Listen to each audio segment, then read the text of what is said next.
Hi everyone, welcome back to my channel. If you're new, welcome to my channel. My name is Raenelle-Lee and I am from Trinidad and Tobago. I want to wish all of my subscribers a very happy new year. To you and your family, I pray that 2019 would just be really awesome for you. I pray that you would set goals and you would achieve them, and you would look back at 2019 and just be really proud of yourself. So I am starting 2019 with a video that I want to start with this video because I know I want to make a change. I want to be motivational, I want to be inspiring. So I need to stop procrastinating and just get this video out of the way and just like open up to you guys a little bit more. So yeah, my name is Raenelle-Lee and I was diagnosed with an anxiety disorder and agoraphobia. Walk it like I talk it, walk it like I talk it, walk it like I talk it, walk it like I talk it, walk it like I talk it, walk it like I don't want this video to be too long, so I would be doing it in parts. So this first part here would be basically about like how I even developed an anxiety disorder and how I was diagnosed with agoraphobia. What is agoraphobia? I just want to enlighten people on it, and then the next videos will be like, okay, how I helped myself, how I dealt with it as a student, how I dealt with it in the workplace, all those kind of things. This is my story. So first of all, an anxiety disorder, and I'm just going to be using my terms. I'm not going to be doing like no scientific terms and no big words and all those kind of things, because when I was going through this this phase in my life, I came into contact with a lot of things that were supposed to help, but they confuse you more than help you, you know. So I just want to be like really basic and just be me. So an anxiety disorder, as I know it to be, is when you just have anxiety for no absolute reason. You wake up in the morning and you have anxiety. You before bed, you have anxiety. You are on your way to a class, you just develop anxiety. No exam, you just have anxiety. So that's why they call it a disorder. Agoraphobia is basically like, for me, it was the fear of leaving home and being in social environments. And I know it's kind of confused with like social anxiety, but we'll get more into it and you will see like why they said I have agoraphobia. So if you're watching this and you're my friend and you're wondering, well, how come I never told you about it, is because I just had a fear of like people not understanding me, especially where I live in Trinidad and Tobago. We have a problem with mental illnesses, and we always think that anybody who has anxiety or has depression, something is wrong with them. I mean, yes, something is wrong with us, but it's not like, you understand, because of your lack of knowledge perhaps, or your lack, or just being a little bit ignorant. And I am not like judging anybody, because I was definitely ignorant to the situation. I didn't know that you could just wake up one morning and feel like your heart was beating out your chest. I didn't know that you would be in a maxi and you would feel, and I would just randomly feel like my whole left side of my body getting numb. So when that just made it worse for me, because when I went to the doctors, and I went so many doctors, and they would say, you have anxiety, you have anxiety, it's anxiety, it could be an anxiety disorder, it could be panic attacks. And I was like, that makes no sense. Like, how could anxiety affect me so much? So a little backstory about how I got this anxiety disorder. I remember this day very clearly.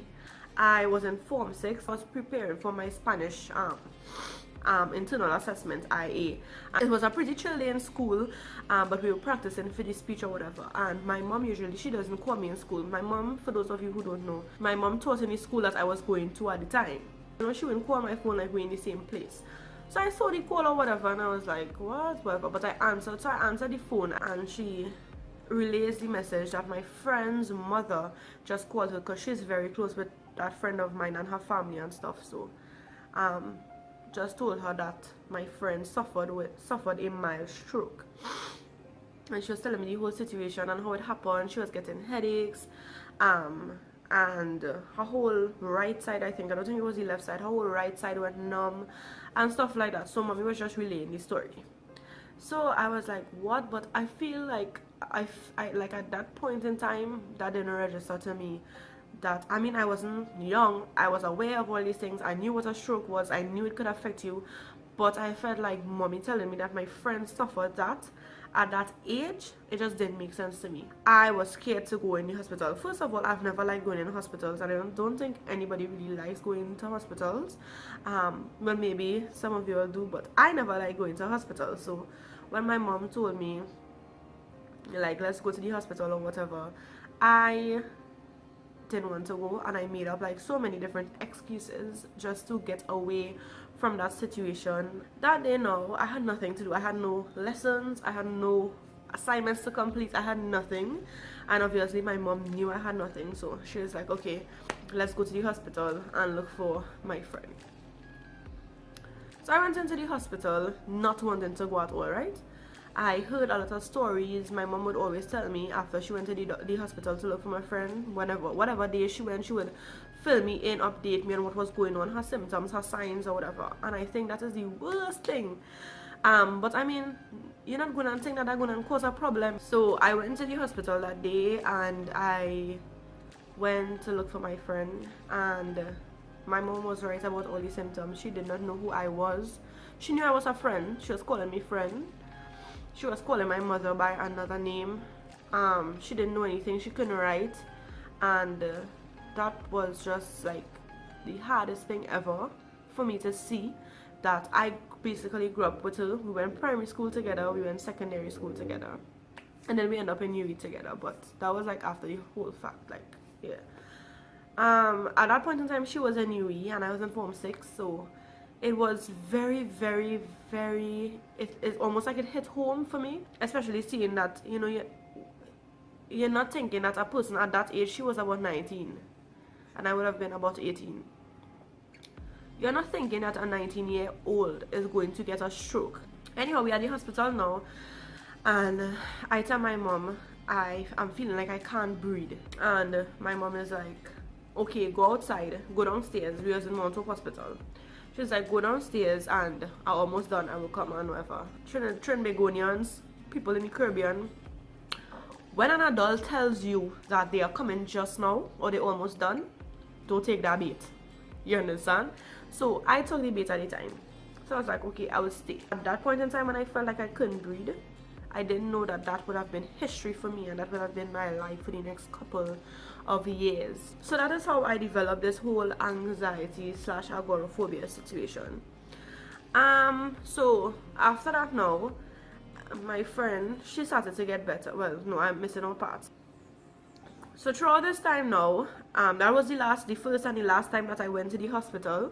And I mean, as a friend, that's probably not the best thing ever, because it kind of showed like, it almost showed like, you know, you don't care. It's not that I didn't care, but I started to feel weird about the situation. I remember one day I was filling a bucket in my bathroom, and let's say that was about like afternoon time, right? I filled a bucket, and I can't remember what I was doing filling a bucket. I don't remember what I did with the bucket, but later that day I started to get like this real discomfort in my chest area. Like, I started to feel this weird pain. It was not pain, sorry, it was a discomfort. And that was the beginning of my anxiety. So I remember feeling this discomfort, this chest discomfort or whatever, and I complained to my mom, and we associated with the fact that I lift up something heavy. I went to the doctor. The first doctor I went to, they told me that it was acid reflux. Another doctor would have said, oh, I was diagnosed with something called costochondritis, which is inflammation of the rib cage. So I was, at that point in time, I couldn't play trumpet. I couldn't, going to school was the hardest thing when you're feeling this thing in your chest. What made me comfortable was having my hand here all the time, but I couldn't do that in school. So it was very difficult for me, and it led me to even feeling more nervous. When I put my hand here, I felt like the pain would have eased. For some reason, I don't know. I can't explain a lot of these things, because a lot of these things I still don't know why it happened. So I started to put like Vicks on my chest to kind of numb the pain, because that mint or like peppermint oil would kind of numb the pain a little bit, right? The anxiety started to get even worse. The discomfort in my chest started to get even worse. The first time it was really, really bad was I went to Trinity Mall, and I traveled to go and I traveled back in a taxi coming from Trinity, and it started to just real bother me. And I went into a maxi. I came out the car, went into a maxi, which is our mode of transportation, and I was on my way home, and it started to get really, like, y'all, it got so bad, right? And I didn't know what to do, so I called my mom. I'm like, I'm in a maxi right now, and I am feeling really bad now. All this time, I went to doctors already, and I had medicine for anxiety. Again, lack of knowledge and just being ignorant about this whole anxiety thing. When he gave me that, I was like, ooh, okay, anxiety medicine, but you know, I took it, whatever. But I didn't think that it was something that I had to walk around with in my bag for every single day. Called my mom and she said, well, it don't make no sense me leaving home to come and meet you wherever you are now. Better you just stay in the maxi and drop over by the hospital. Your girl don't want to go in no hospital at this point in time. So when I reached into Arima, well, when I was almost into Arima now, it started to get really, really bad. Like when I started to maybe reach in front of the hospital, earlier it get real bad. And again, studying my friend on the stroke, I started to get a lot of the symptoms that my mother would be telling me when she came and she would update me about my friend. Remember that? All of those symptoms were just coming at me. My head started to feel funny. I started to feel dizzy. My whole left side felt numb, like literally numb. And at that point in time when I sat and I couldn't feel my left side, I just looked outside at somebody was next to me. I don't know what he looks like. I don't know his name. If I see him now, I cannot thank him because I was almost seeing black. Like I was about to black out. And I looked at him and I was like, I'm not feeling well. Can you please take me? Can you please play for me? Like I couldn't even go in my pocket to get my money. Like it was just so bad. And I just asked him to put me. At that point in time I was living in Malabar, which is in Arima. And I told him, please put me in a taxi. And he crossed me the road and everything. And I remember him saying, you sure you don't need me to come with you or whatever? And I gave him back his money and he was like, you sure you're okay? And I was like, yeah, once I in this taxi I will reach home, right? So I remember telling the taxi driver, could you please drop me home first? Now there were people in the back of the car and I was like, can you please drop me home first? I'm not feeling well. And he was like, well, you know, the people in the car, they live in closer to Arima and they were in the car first, so he have to drop them first. And which, I mean, at that point in time, I didn't understand because I was like, if I feel sick, just drop me home. But then, like, now I understand that, okay, they came in the car and they live in, like, closer. So, for you to go quite down to where I live in to come, you know, it was kind of inconveniencing to the people anyway. So, he dropped off all the people and, y'all, my foot started to feel numb, right? I was literally, like, bending over like this in the car. And he was like, yeah, okay. And I was like, could you stop the taxi, please? I just need to walk. I just need to walk to know that I am okay. So I got out the taxi. It used to feel like cramps, like numbness, tingling sensations, cramps. And I remember he stopped the car and he allowed me to walk around. I just walked around for a few seconds and I got back in the car and he started to question me, which by the way was one of the worst things ever. Like at that point in time when I have been like a panic attack or whatever, for you to be like questioning me so much, it was like really stressful for me. No, he just asked me if I went to the doctor and I was like, yeah, I have tablets. So he was like, why I didn't walk with it? And I mean, like at that point in time I was like, oh gosh, like we're asking me. But no, it's like I realized that at that point in time I had to be walking around with this anxiety tablet. I reached home, I was like pounding on the door like, mommy, like open the door. So my mom opened it and she was like, you want to go to the hospital? I was like, no. I keep on saying I don't want to go to the hospital. Don't want to go. I hated the hospital, right? Especially after seeing my friend there. I don't want to go to the hospital. Underneath here was, well, right here and a little bit under here was very, very numb at that point in time. Because of the anxiety, it left the area feeling very sore and very numb. So I took what the doctor prescribed for me, Lexington, and then I knocked out. Alright y'all, I'm so sorry about that, but I had to switch my memory card. We'll tell you all a lot about like my doctor visits, what I ended up doing, and all those kind of things, but that is just a story. That was just the story of how my anxiety started, what caused it, my first few, I guess, years with it. I want to do symptoms. I want to do, well, the good thing about me now is that I think I've not fully cured myself from anxiety, and I hear a lot of people saying anxiety cannot be cured, but you just learn how to cope with it. And at first I was really like terrified when I heard about it. I was like, how you could tell me that I would never get over anxiety? Like how you could tell me I would never be cured from anxiety? I want to be cured from anxiety. I don't want to be able to cope with it. I just want to not have it. And now I'm at a stage in my life where I honestly, and I'll be real with you, it's not to scare you. If you're somebody who has an anxiety disorder or agoraphobia, it's definitely not to scare you, but I want to be as real as possible with you all. I really don't think that it is completely curable, but I do think that when you develop coping mechanisms and you develop whatever works well for you, it will be easier for you to deal with, right? So I have had anxiety now for almost like six years, and it has gotten a lot easier, thank God.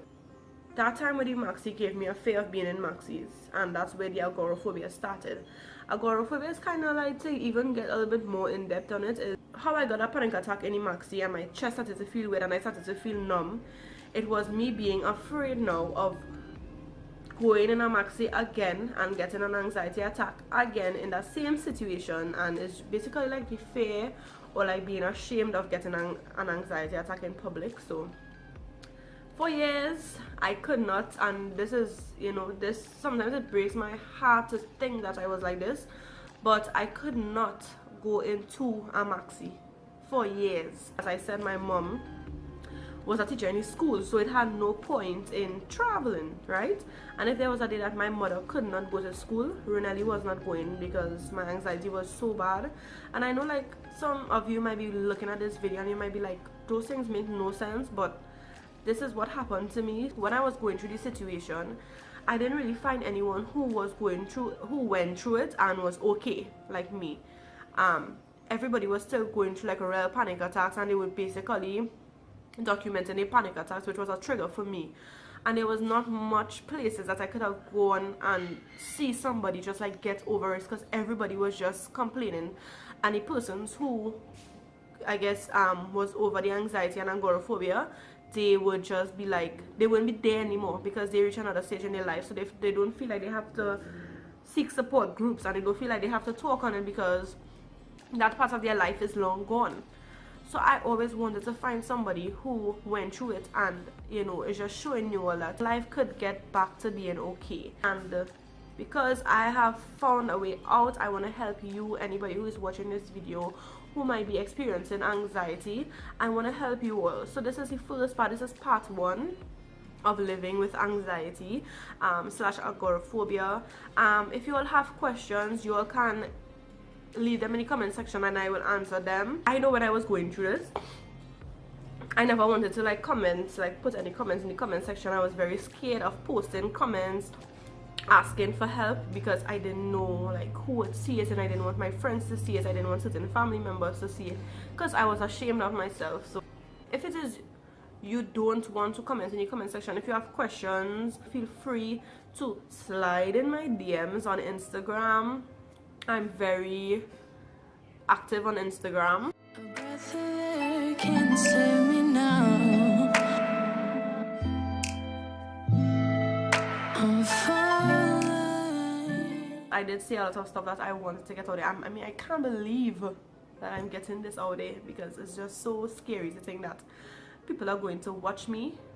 And that's the thing, I never wanted people to feel sorry for me, and that's why I never really spoke about it. But people are going to watch me now and almost be like, she have an anxiety disorder. And if it is you have an anxiety support group in Trinidad, I am not really aware of any, but there may be little institutions or little groups that exist. If you all want me to come and talk, I'm scared, but I am willing to do it because, as I said, I want to face that fear and just inspire persons with what I've been through in life. So yes, I'll see you all in my next video. Again, message me if you feel like, and let's have a chat, okay? Bye. Walk it like I talk it.